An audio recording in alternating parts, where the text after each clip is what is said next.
Warisan kuliner Nusantara bernama tempe sudah menjadi bagian kehidupan kita sehari-hari. Tapi sebelum tiba di piring Anda, ada proses panjang loh untuk membuat tempe. Mulai dari mencuci kedelai, memberi ragi, menggiling, hingga mencetaknya menjadi tempe. Kalideres di Jakarta Barat bisa dibilang gudangnya tempe. 1000 rumah di tempat ini membuat aneka olahan dari kedelai. Mulai dari tahu, oncom, dan tentu saja tempe. Bahan utama tempe adalah kedelai. Pembuatan tempe diawali dengan merendam kedelai selama 2 jam. Perendaman akan membuat kedelai mengembang dan lebih cepat matang ketika direbus.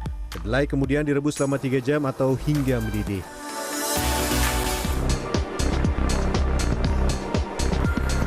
Setelah direndam semalaman, kacang kedelai kemudian digiling dengan mesin agar kulit luar kedelai terkelupas dengan sempurna dan kedelai terbelah menjadi 2 bagian sama sisi.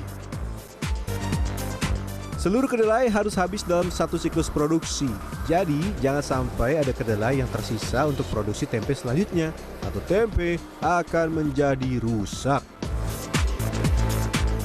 Berbeda dengan tahu yang berasal dari Tiongkok, tempe adalah kreasi rakyat yang hidup dalam kesusahan akibat penjajahan Belanda. Kalau dulu tempe terbentuk secara tidak sengaja akibat ditempeli jamur, sekarang kedelai sengaja diberi ragi supaya berjamur. Tempe mulai dikenal di dunia internasional pada 1960-an dan Indonesia sudah menetapkan tempe sebagai warisan budaya nasional pada 2017 lalu. Pencetakan kedelai menjadi tempe tidak sulit kok pemirsa. Tempe tinggal dimasukkan ke dalam wadah yang diinginkan, bisa dengan kotak kayu atau bisa juga dengan wadah plastik sesuai kebutuhan. Dalam beberapa hari, jamur yang memiliki nama ilmiah Rhizopus oligosporus atau lebih dikenal dengan ragi tempe akan tumbuh dan kedelai pun akan memadat menjadi tempe. Bu, kalau sebetulnya tempe itu tuh harus di musim panas atau musim dingin. Sini kan sekarang lagi cuacanya lagi beberapa hari hujan, panas. Sebetulnya yang cocok untuk bikin tempe tuh cuacanya lagi panas atau hujan sebetulnya, Bu? Sebenarnya cocoknya mah di musim panas. Kalau musim hujan ya kita harus tambahin raginya lagi. Soalnya kalau misalnya musim dingin itu tempe udah jadi. Kenapa itu, Bu?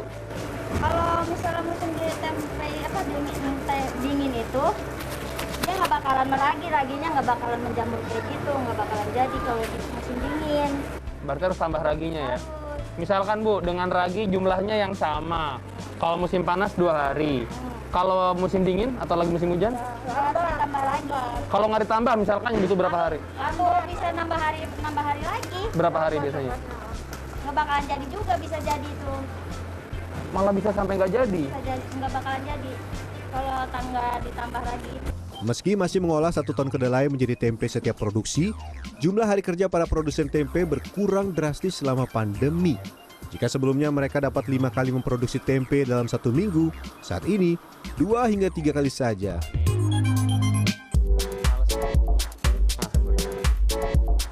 Sekarang, yuk kita intip olahan kedelai yang lain, tempe mendoan.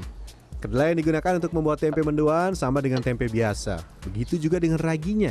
Yang membedakan adalah proses meletakkan kedelai yang setiap lapis. Wah, kayak bikin kue lapis ya.